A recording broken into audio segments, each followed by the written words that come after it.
Hello, everyone, and welcome to episode 40 of the Glimmer Gang podcast, Big 4-0. And we got a lot to talk about today. As you can see, we have a special guest today with us, Eric Switzer from The Gamer. Eric, how are you doing today, sir? Hello, Glimmer Gang. I'm well. You, my sir, are coming off a very successful weekend to start set champs. Four stitches. Have you soaked it all in yet? How does it feel now that we're like a few days out of that weekend and coming up on I'm the second weekend? I'm soaking in it, man. I got these things on me all the time. I'm sleeping with them. I'm bathing with them. I'm I'm telling them all my secrets. Soggy stitches now? Yeah, I've tanked the resale value, but what are you gonna do? Yeah, so if you guys did not know, Eric is the first person in the world to have a full playset of Stitch. Four set champs last weekend, four top fours, one championship, and one second place, That's if I right. remember correctly. So he's got Yeah. everything that you may need. Probably just needs one more for that collection, and then can play a playset of them. Uh, but obviously, Blake and Sean, I'll check in with you guys. Blake, you play in set champs this weekend. How did that go for you? Nowhere near as well. I walked away with no stitches for me. Um, the first event was 16 person. I will say my wife Nat was with me for that one, and she actually did pretty well for basically her first competitive event. It was 16 people, and she came out in ninth. So, Nice. not too not too bad. Um, and then Sunday was a 32 person event at closer to home LGS. Uh, and I just went to that one and I walked away at 16th. So, not too bad. And I know you were playing Emerald Amethyst, I believe, this weekend. Saturday, I played Sapphire Steel, Okay. the dime deck. And then Sunday, I played my Emerald Amethyst because Nat was playing Emerald Amethyst on Saturday. Gotcha. Okay. So it felt good to run in those shoes again, but there Mhm. was just so much steel in my local Yeah. meta that that deck was not the right call for that event, Yeah, and unfortunately. then Eric, you ran Ruby Amethyst. Yes, I did. Good old Ruby Amethyst. That's what I ran too. I was able to secure myself a stitch.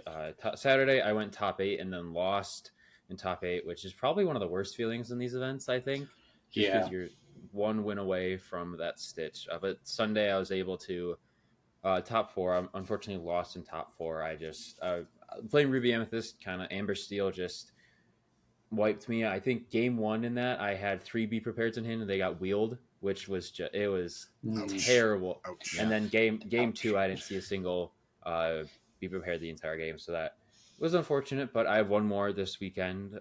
Sean, you haven't played in a set champ yet. You have your No. first this weekend. How Yeah. are you feeling going to that? Seeing everything that's happened so far? It's.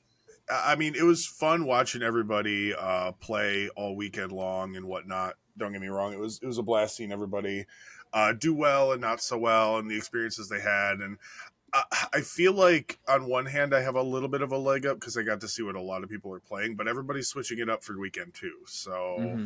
Yeah. we're gonna yeah. see. We're gonna see what the. I am holding to my game plan. I'm gonna do what I've already planned on doing, regardless. So we'll see how it works out. Yeah, it is very interesting to see like the meta has been shifting already just in 1 week. I think it was a lot of Ruby Amethyst topping at these events. I think people realized that this was going to be one of the safer options to get them a stitch. Uh, and so weekend two is going to bring a whole new meta.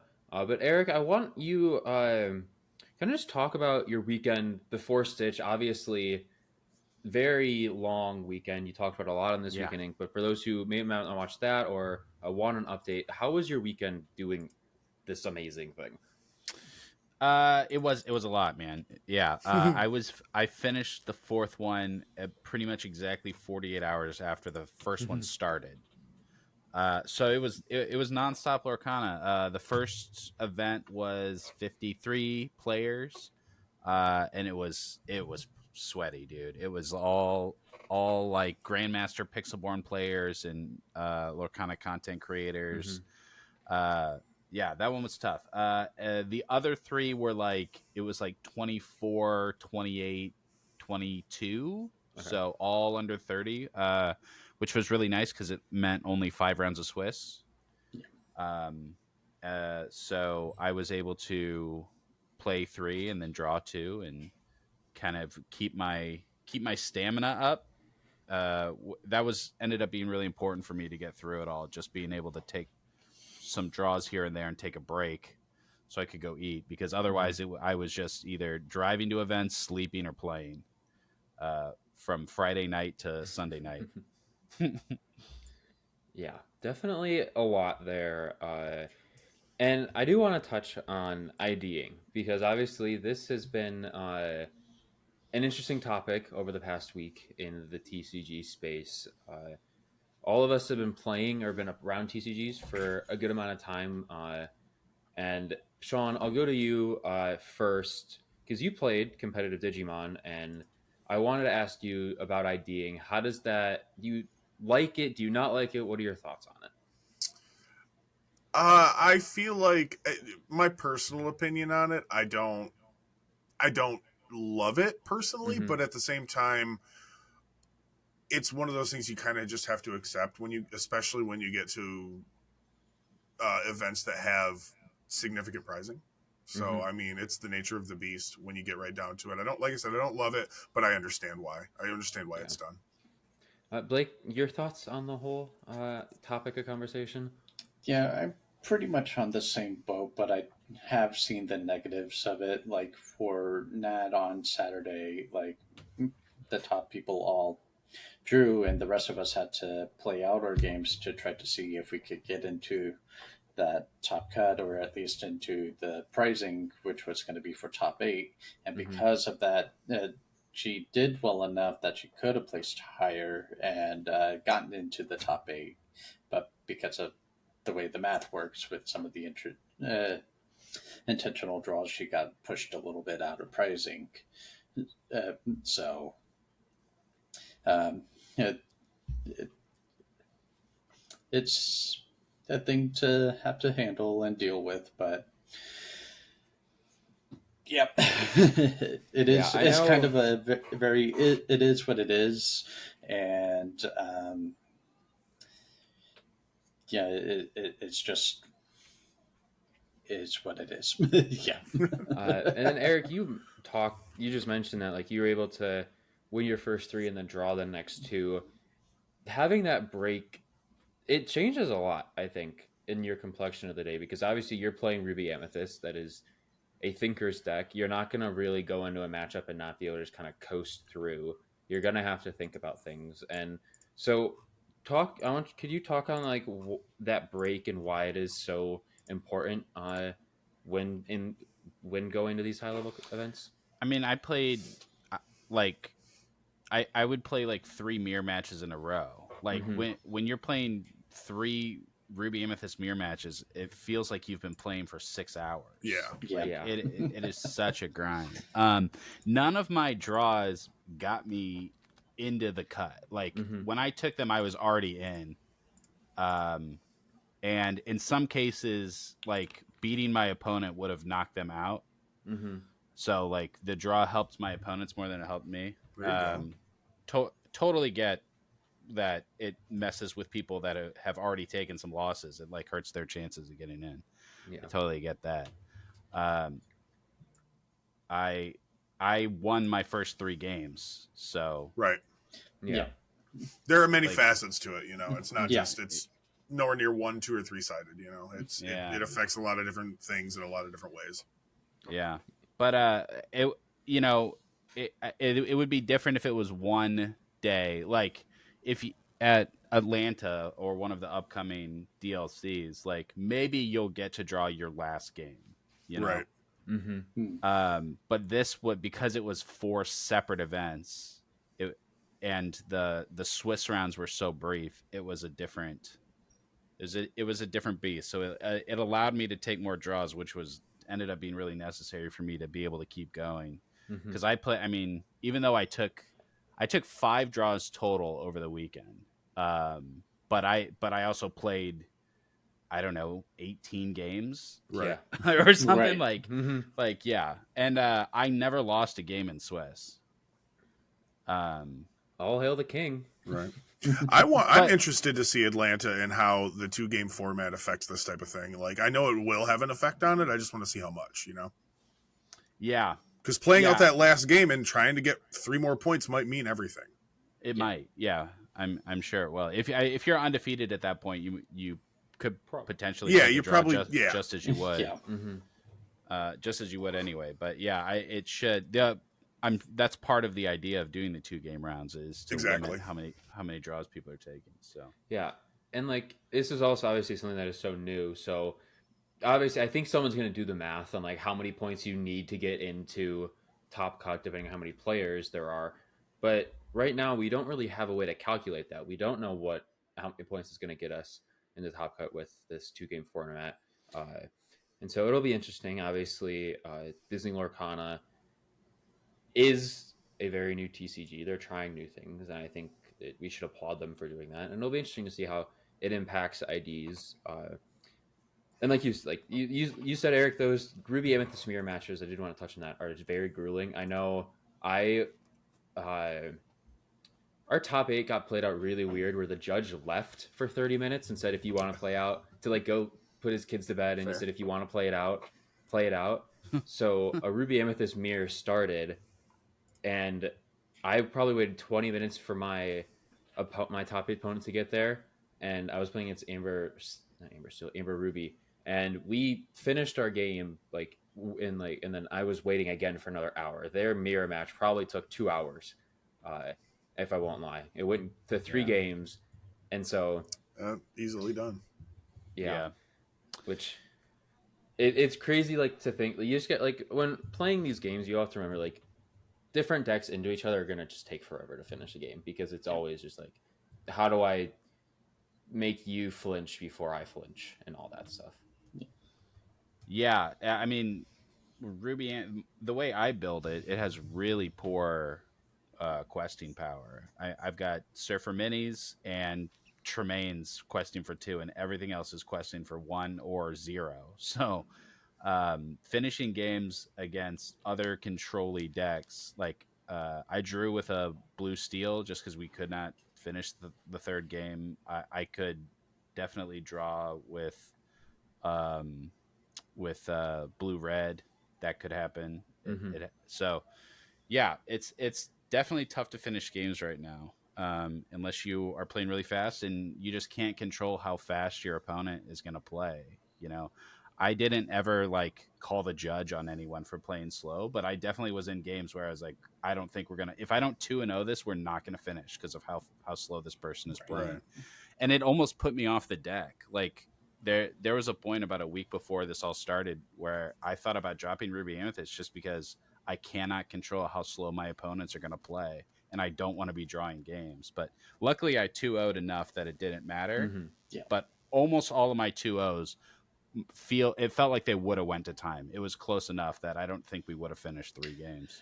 Yeah, I actually had that with my very first game on a Sunday. It was where I was running the Emerald Amethyst, and I came up against Sapphire Ruby.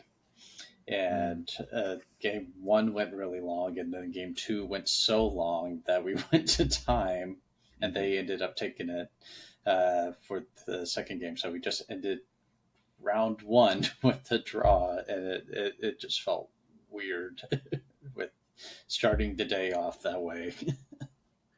Yeah, you have to take control of the pace of the game. And there at a certain point, like, you can play fast enough that it pressures your opponent to play faster too. Yeah. Which is sometimes is really important just to finish these games. And often in these control type decks, like Ruby Amethyst, like Ruby Sapphire, and even Sapphire Steel, you kind of know what you're doing for the first few turns. So it's like, okay, ink this, play this, pass. Ink this, play this, pass. Stuff like that. But once you hit like that turn 5 and that like mid game, late game, you're pretty much really having to think about what you're going to do next and all that. And that's where, like, I know it can take a little while, but also pace of play. You sometimes you can control it and sometimes you can't in these competitive events, just because, like you said, Eric, people take longer and people take shorter depending on what they're playing and how well they know their deck and all that. Yeah, and I think I don't think there's an autopilot turn in Mm-mm. Ruby Amethyst. Like the play pattern will changes completely from Yeah. deck to deck. Whether I'm playing an Olaf on one or a Rafiki on one, there's so many factors. Am I going first or second? What's my matchup? What did my opponent play? Like every single turn has so many decision points. Yeah. So yeah, that can be a huge difference maker. It's just being able to make those choices faster. Mm-hmm. And that just comes with experience in the end, playing your deck more and more and just being able to test with it. Uh, so now that we're heading into a new weekend of set champs, I know Eric, you've talked about switching your deck up. Blake, I think you're switching to Ruby Amethyst. Eric, I know you're switching off Ruby Amethyst. You want to talk about if you're willing to talk Yeah. about like what you're switching to and all that? Well, first of all, I think if you want to win a Stitch, you should play Ruby Amethyst because the field is so wide that it is the only safe choice you can make. There are virtually no bad matchups. The scariest one that you'll face as Ruby Amethyst is the Green Steel aggro deck that won the SGC Con 5K 2 weekends ago. That deck on the if you lose the die roll, that's a very very difficult matchup to overcome. But other than that, you are favored or even or at most like 5% unfavored against any other deck in the field. So Yeah. and there's no other deck like that. Every other deck has huge weaknesses. People Mm-hmm. love blue red, but blue red can get absolutely smoked by green purple just because it's faster. Yeah. Yeah. I think Ruby Amethyst is favored into blue red too because I can go so wide because I play 4 surfer minis and I can get pretty close to winning the game before they can do anything about that. Right. So I think if you unless you really know what the meta is going to be where you're going to play, unless it's like, well, everybody here plays blue red. Like if you don't know what people are going to play, and you probably don't because there's 9 decks out there that are all really competitive, you should play Ruby Mm-hmm. Amethyst if you know the deck, if you're familiar with it, because it's the most fair. If you play that deck, it's going to come down to outskilling your opponents, not about getting good matchups. Mm-hmm. Yeah. So that's what I'll say. Now I'll say I'm retiring it because I have won enough and I'm ready to do something different. Right. So yeah, so I'm expecting I this weekend I'm playing at my local store that I play at every Monday, and I know that there's tons of blue red. So I'm gonna roll the dice and play the green steel aggro deck because I think that I will run into blue red and ruby amethyst more than steel song, which is the killer Mm-hmm. of that aggro deck of Yeah, any for aggro sure. deck. Yeah. Yeah, so I don't assume I'll run into that much Steel Song at my store, so that's why I'm making that choice. But I played Steel Song more than any other deck across my 4 events. That was number one Hmm. of my matchups was Steel Song decks. Every different kind, flute decks, lantern decks, pride lands. So yeah. If you don't know, I say Ruby Amethyst. I think Blake is making the right call.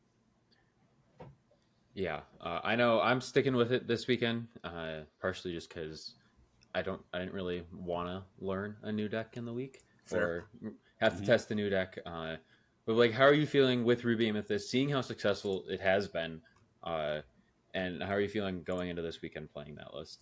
uh, a bit more confident. Like Eric said, it's more about the skill for that deck than the matchup, and that was kind of the downside of playing Emerald Amethyst last weekend. Was I just ran into a wall of steel players, and there was Yeah. not a lot I could do. Mhm. Uh, but I mean, I still did good because I've been playing that deck for several months now. Thanks, Gauntlet. uh, Mhm. but I feel like in order to better my chances, switching to Ruby Amethyst is going to uh, improve my chances at least a bit, especially with the amount of steel that's in my local meta. I'll also add in that the die roll is like almost irrelevant to Ruby Mm-hmm. Amethyst. Yeah, that was the other thing is with Emerald Amethyst, you need the die roll. You need to go first most of your it's a big games. difference. Yeah, Yeah, yeah, especially against your steel matchups. If you're going second against steel, it's a very uphill climb. Like you are yeah. climbing a cliff Right. at that point. Yeah, it matters against the aggro green steel. But other than that, it does. I won and lost die rolls pretty even all weekend, and it never worried me. It's your play lines change, of Mm-hmm. course. Right. But like, yeah, If you know I them, never. you're good. Yeah, I 2-0'd people on the draw like all weekend long. I don't think it's that big of an issue for this deck. Yeah, and something it's just how it went. This for my Saturday set champ, I went 5-1 in Swiss. I had to play my Rasplown because I was looking to ID because I was at 4-1. I knew a tie would get me in. Uh, but then got paired down into a 3-1-1, and if he took the draw, it wouldn't work. So I played him, and I did two of them. But my other four wins, I lost the first game and had to win the second and the third, which was probably the most grueling day of Lorcana I played. And those were split between if I had the draw or on the play. But like I think you hit it on the dot, Eric. Ruby Amethyst really does not have any care into what happens with the die roll. I will say in the mirror, I found that a little bit has to do, but if you're able to get your surfer minis out, and I know neither of us are running books or anything like that, but I know we were running Right. a healthy amount of castles and minis. And so just if you're able to get those out, then you should be fine. But I feel like the die roll, for me at least this weekend, impacted how I played a little bit in those mirror matchups. For the mirror, it's the card draw. Mhm. Maximizing card draw is the difference. Whoever has more resources is going to win that match. Yeah. It was funny though. I somehow played 3 friends on the other side in like my first like on turn 3, and then I played 2 more on turn 4 and singing, or it was 4 and 5, and I somehow lost that game. I don't know what happened.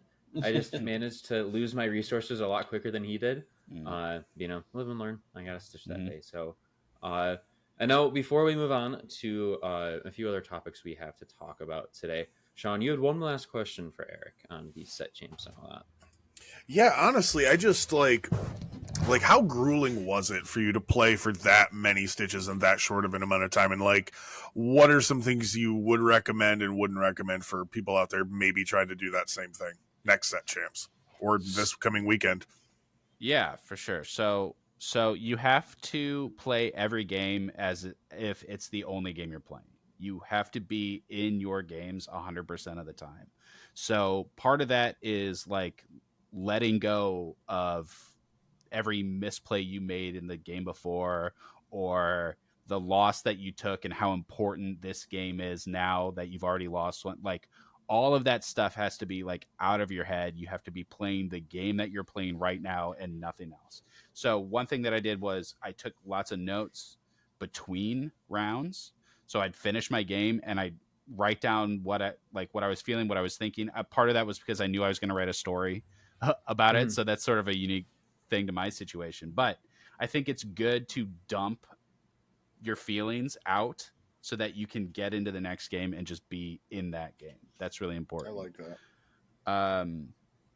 I could not get sleep, which was a big problem. My Friday game ended. I got to my hotel at I think 3:30, 3:34ish. And then I got woken up by a snoring monster and had to bail out of the room to go to my car and try to get a few hours in there. But like I could not get sleep. So if you can get sleep, you should do that. Don't go back home and practice all night on Pixelborn. Like you've practiced. You like, this is the moment. Like, if you're gonna play multiple events or play across multiple days, go home, go to bed. Like, Yeah. you know, like that sleep is you underestimate it. I ate a ton of Cliff Bars.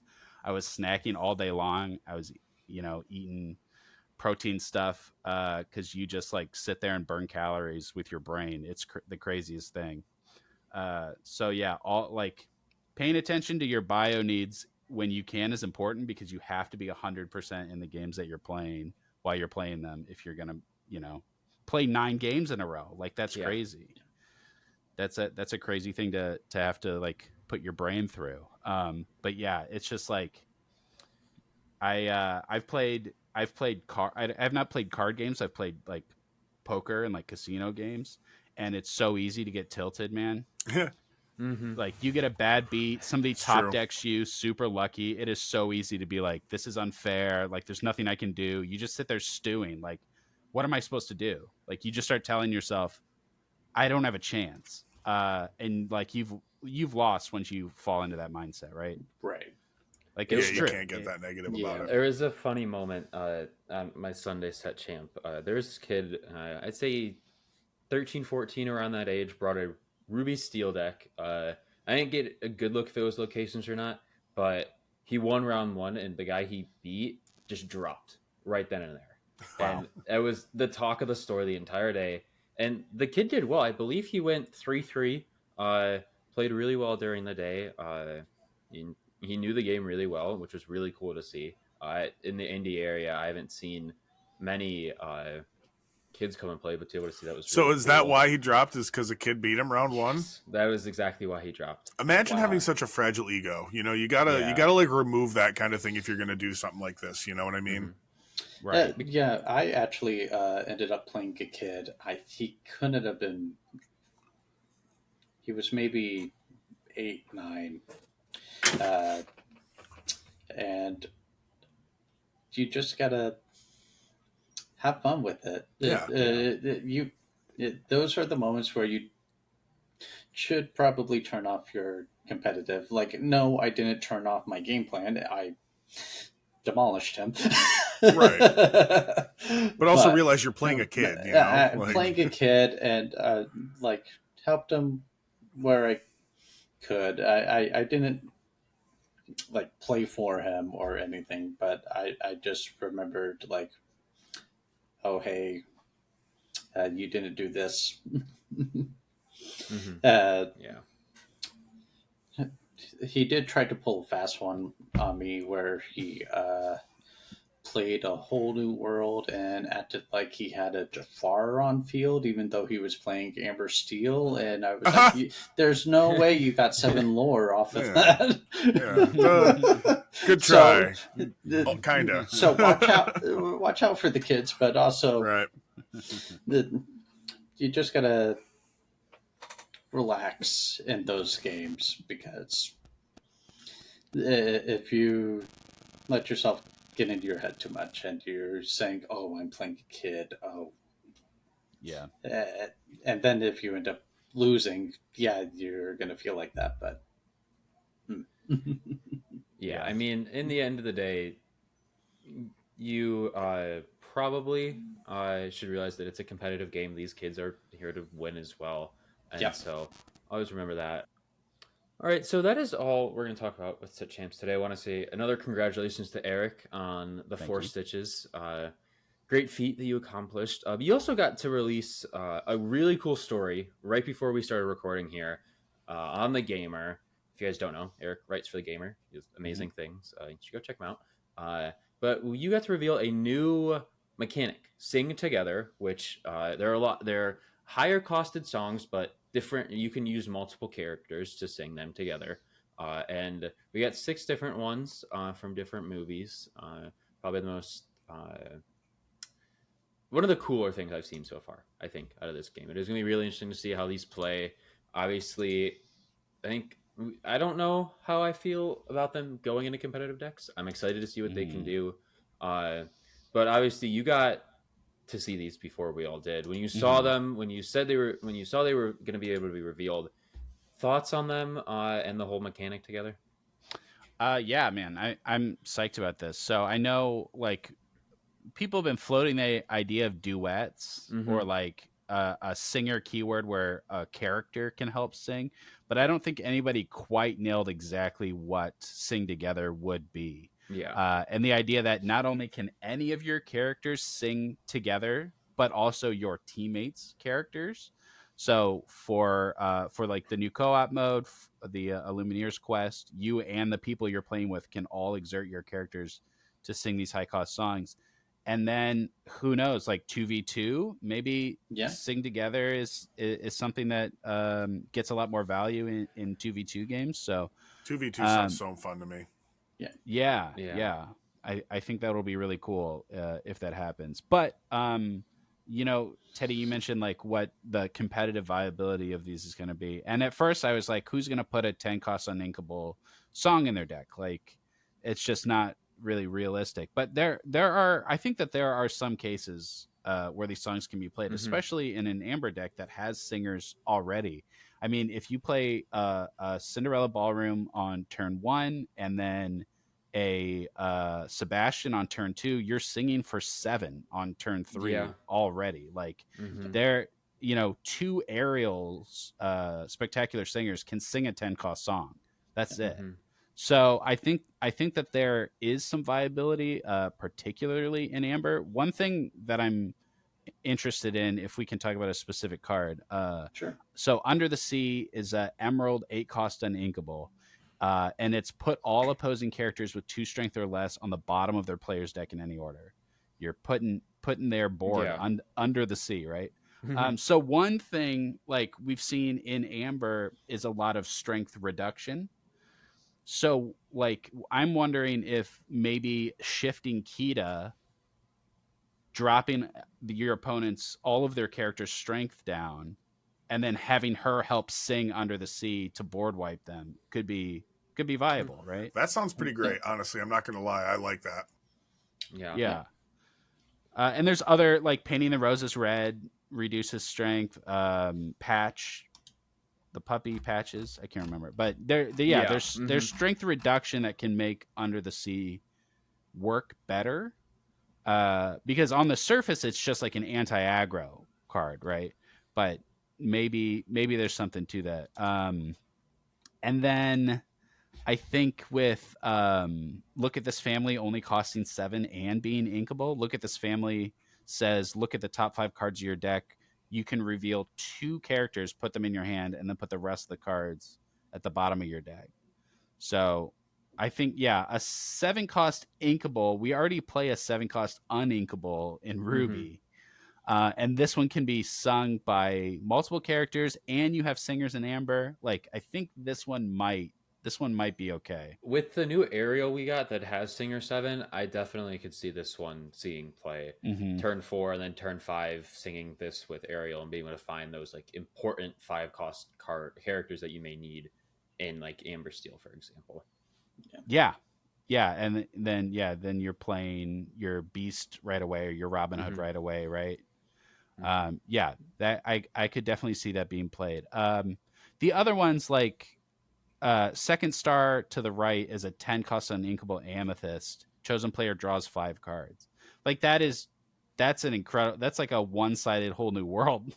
Yeah. Yeah. Like 10 cost uninkable song might be really difficult. I could definitely see it being for co-op, for the Illuminateers quest. These cards representing like big swing moments in the little story game that you're playing, and being like an exciting turn to play a big expensive Mm-hmm. song. But I'm with you. I don't know how viable really expensive uninkable songs are going to be. Yeah. And the thing for some of these is, like you just said with Second Star to the right, that only benefits one player. A Pirate's Life looks like it benefits one player. So, are you really going to get your teammate to really help you exerting their cards to get those effects that really only benefit you? I mean, I guess with Second Star to the right, you could choose that your partner gets the 5 cards, so they're more inclined to help potentially. But Well, I wonder if, like, for these, if we're in multiplayer, if like you can say, okay, does someone want to help me sing this song? And I know, like you said, for Pirate's Life, it says each opponent loses 2 lore, you gain 2 lore. That's probably not what someone wants to help you sing, but uh, I don't know if we haven't seen the legal rules and all that. If like someone will be able to help you sing this in multiplayer and all that, because I think they're not considered your teammate, uh, that would be cool. But I don't think that's. I don't. Yeah, in just regular multiplayer, none of your opponents are considered your Yeah, teammates. that's what I thought. Yeah. Yeah, this guarantees that there will be like 2v2v2 or 3v3 or however many people, but there will be like it'll be something designated before the game, I'm sure. Mm-hmm. And this, I think, opens up a lot more opportunities for the different side events at DLCs and all that, like a 2v2 tournament, stuff like that, which I think will be really cool. Just to go over the other ones that we haven't touched on, we have the Mob Song, which is a 10 costed uninkable in steel. Deal 3 damage to up to 3 chosen characters and or locations. This honestly could have just been swords twice, I think. I don't know how I feel about this. I don't think this is that great, unfortunately. Good Look song. at the art, I like though. the art. The art is really good. The art's incredible, yeah. The art is really good on that card. The art in this whole set has been amazing. You need like, and obviously this game has amazing art, but I feel like this set, and we probably said this about set 2 and set 3. I think we have. We've been saying it every set. Well, they keep up. They keep upping the level, man. They really Right, do. honestly. They keep showing us that they can keep going, and like I keep saying, they're getting more confident in their style. They're allowing their artists to probably explore a little bit more now. The artists that are returning have more confidence in what they're doing. You know, it's just a beautiful thing. Yeah. And like you saw, like I think probably one of the most beautiful cards in this entire game is the Ursula Enchanted, and you got to see Nicholas Cole and John Lauren, who are probably two of the wider known artists in this game, who have some of the more beautiful cards. They did a card together, and that thing is amazing. And so it's just going to keep elevating, I think, as we go on. The next one we have is an A-cost uninkable in Sapphire. Dig a little deeper. Look at the top 7 cards of your deck. Put 2 into your hand. Put the rest on your bottom in any order. Thoughts, guys? I don't. Great flavor, right? Dig a That little is deeper. Yeah. That's perfect. I mean, they couldn't have figured out a better digging card, honestly. Mm-hmm. Yeah, that's so good. I mean, most players that I've come across always refer to digging through their deck as digging a little deeper. So it's like, if this song did not do that, then what are they doing? But but with this one, you know, I could see it just because they're playing the Grandma or the Hiram on 4, and then if they have to play a Grandma or a Hiram the next turn, then they have 2 4s on the board. Yeah, they can sing this and find their dime. You know, like it's a deck that has specific, like they're looking for a bell, they're looking for a dime, they're looking for a Tamatoa. So like I could see this. Yeah, this one I think can squeeze its way into the Sapphire Steel or Sapphire Ruby dime decks. Yeah, because you kind of just treat this like almost another dime. You know what I mean? Like because it's a pretty good. But up to this point, I think it's the furthest you can dig down from any card is 7. Yeah, so that's with a 60 card deck, and by the time you're gonna play this, there's a good chance you're gonna hit it if you haven't yet. Yeah, I mean, any blue card, you have to look at the price as being 30% less than any other color, right? Like, because they're gonna have a billion ink anyway. So. Yeah, like you could even play this for 8 and that, and still be like, I'm just looking for what I need. Exactly. Yeah, you might end up just playing it for 8. This also is great in Ruby Sapphire if you just need to find that Be Prepared. If you really need that too, that too. Yeah, it's or both, you know, because it does say you get to keep 2 cards. So I mean, you're figuring out you're trying to cinch up any weaknesses you might have, or just find that finishing blow. You know. Yeah. Way to find. I will say, 2 coming from a cards Pokemon background, it's really nice to see some stuff that we can actually start digging through the deck. I don't think we'll ever see deck search in I this hope game, not. I don't. I hope we don't. I like it how it is now, but to be able to see a little bit more digging, uh, it Tutoring's makes generally not great. yeah, no, Yeah. Unless it's And like tutoring for a specific card, like not just anything, oh you know? Yeah. yeah, I think it's okay in Pokemon because you can only do that once in a turn, mm-hmm. right? Yeah. You can Yeah, only play usually one supporter those per are turn. those cards. So, Yeah. the other one we touched on Pirate's Life, Under the Sea, Second Star to the Right, and Look at This Family. All really good songs, all very popular songs from their respective franchises. I think we say this a lot when we get new cards and new stuff like this. How good is it going to be? We don't know the full set yet. We're getting there, but we still have a lot more reveals to come. So yeah, sing together.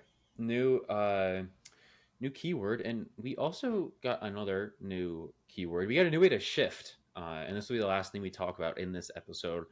Shift and discard is a new uh, keyword that we got. This came from Comic Book, and we have 6 different ones. We have an Ursula one that says shift and discard a song. Flotsam and Jetsam, our first team up card, first card with 2 characters on it, and they both count as being. Does say in the card this character counts as being named both Flotsam and Jetsam, and that says shift discard 2 cards. Diablo says shift discard an action card. Who knew we were going to get a Floodborne Diablo? Like who? If I That put that on my was not on Lorcana bingo my card, bingo Yeah. card. I was not gonna say Not that. at the top of my list, that's for sure. Yeah. Mm-hmm.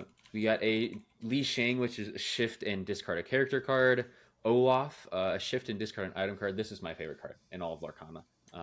This card is so fun. I love Olaf. And then we got Aladdin, Brave Rescuer, which is shift and discard a location card.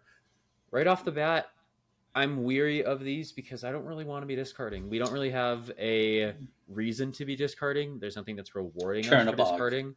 Sure, that is true. But when you look at these, Li Shang and and Flotsam and Jetsam are the only 2 that would let you discard a character card. Yeah. Flotsam and Jetsam discarding 2 cards, and then Li Shang discarding a character card. Sean, I'll go to you first. Thoughts on shifting and discarding? I don't necessarily love it for the fact that we're going to get to discard stuff, although there is going to come times in all these different situations where discarding something is going to benefit you. There will be eventually that card that you have that's like, if you discard something, you get a benefit from it. So Yeah. that in and of itself is going to be great. And I love the idea that they've opened up shifting to way alternative costs that I didn't think they were going to explore yet. I didn't think that we were going to start seeing alternative costs, discarding cards, etc. So like they're showing their willingness to have these wild alternative costs as opposed to just having more ink, you know what I mean, or a different amount of ink. Yeah. Yeah. Blake, I'll go to you next. Thoughts on shifting and discarding? Yeah. You kind of touched on it a little bit, Lee. Basically, I'm ready for the cards that get the benefits from being discarded. I really hope that they introduce that at some point. Whether it's just you gained a couple lore off of it from being discarded from your hand, or you get to play out a really cheap character because it was discarded. Lots of things that they could do with that, and it's also a thing that could help fight back against this Emerald Steel aggro discard to have cards that benefit you when they're discarded. That was way back when I played Yu-Gi-Oh! A little bit.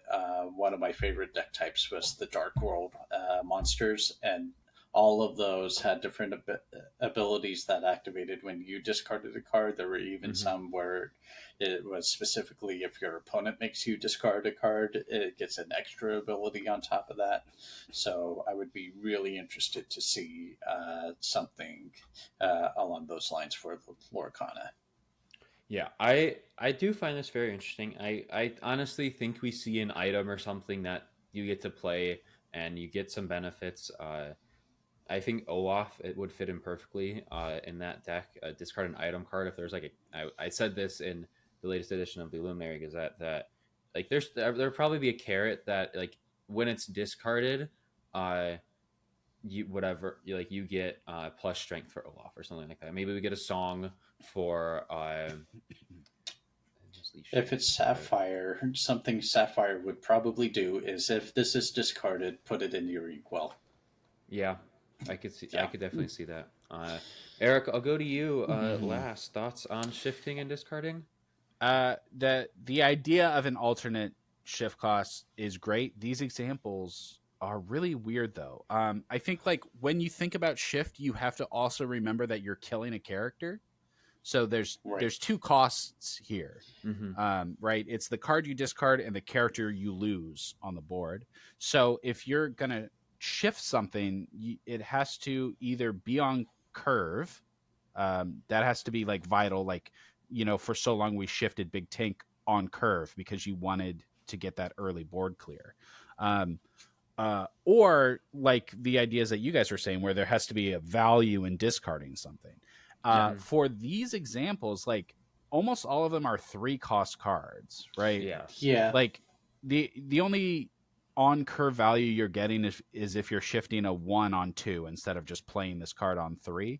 Mm-hmm. And then the only one out of all these I can see that you would want to do that is Diablo, just because you get the card you threw away, you get to replace it immediately. Yeah. But even then, it's like turn 1 you're playing a useless 1-drop. Turn 2 you're shifting. Going into turn 3, the only thing you have on the board is a 2/2 evasive. That's just gonna sit there and draw you a card. Like, it's slow. And then all these other 3-drops. I think Li Shang's great. I want to play it in a weight set deck. Absolutely. For sure. Yeah, but You you know? just play them But- when you're ready to have them on Yeah, the I'm board. not shifting that. Yeah, you're not There's shifting no them. reason. Yeah. Yeah. Yeah, and then I'm not going to shift the Olaf on. I'll just play it on 3. It gets Yeah. I'm not going to challenge with it. I don't need 2 lore on turn 2 that bad. So yeah, they're uncommons. There are first examples. When we saw the first locations we saw were not good, and then later we saw Castle and RLS Legacy and all the really cool stuff. Ursula might be playable, Diablo might be playable, but I think these are weird. These seem like fringe shift discard stuff that you would never actually want to do the shift with. Yeah. Which is why I think we need those cards that will get a benefit from being discarded. Yeah. That's Then the it only makes other sense. way I Yeah. can see this. It's like We'll also like see, bounce. we'll also see stuff that's like worthwhile for it, like not necessarily like payoffs, but like I hopefully, like you said, Eric, we saw the bad locations in the beginning, so like hopefully we, as more cards get revealed, we see like, oh, okay, I can see why you discard a card to get this out early, but that's up in the air right now. And I will add, we only have 63 cards revealed so far in this set. We're only 30% of the way through, so there is still a big chunk left to see. And so obviously, there's probably going to be something, and if there's not, I hate to say, but it's a miss on their part. But I do think there's probably something coming. The other thing is that they're not just discard a card. Every one of them is a very specific. It's discard an item or discard a location, which makes that shift even more. Like, even if you want to do it, sometimes you're not going to be able to. Right. The only one that's like Li Shang is discard a character. You're probably always going to be able to do that. It is funny. It is funny to see to me that like I believe that each one of these is giving, like it's pointing to that color's big thing. You know what I mean? Yeah. I do really like that kind of flavor win for it personally. Yeah, that's a good point. Like Flutsman Jetsam is discard 2 cards, but you're Amethyst, so you've got more cards. Yeah. You're totally right. But still, like, are you gonna have a steal location in your hand with to shift that Aladdin on turn 2 instead? Yeah, of that's the only one 3? that's kind of like, I also am very curious to see why Diablo is a legendary. That kind of threw me through a loop. I very well thought he could fit into the super rare spot or even the rare spot. Just because with how much steel is in this meta, that 2 willpower is not going to stand up for a while. And especially turn 3. Even if you're going first, their turn 3, if they're playing steel, they can play Let the Storm Edge on and get rid of Diablo. Just like that. And he's gone. Right. And now you've drawn one card, you've discarded a card, and you have nothing on the board going into turn 3. Yeah. Yep. So yeah, And it's uninkable. Yeah, which painful. Just another example of Emerald getting uninkables that are not that great. Yeah. But yeah, I think we can all agree that there is something more to this. I think Mhm. obviously you'll see more cards that can shift in this way. But that was episode 40 of the Glimmer Gang podcast. Eric, I want to say thank you for joining us. You've been on here before, and we always are glad to have you. Where can people find you on the social networks? You can find me on the Twitter. I'm at Eric Switzer, and I'm writing Lorcana stuff all the time on the Gamer, so visit us there. Yeah. Gamer, great site. I Thanks. want to thank you to everyone for watching or listening to this episode. You can see our faces now, which is really fun. If you guys do want more content, make sure to check out the links below, and we will see you guys in the next one. Glimmer on.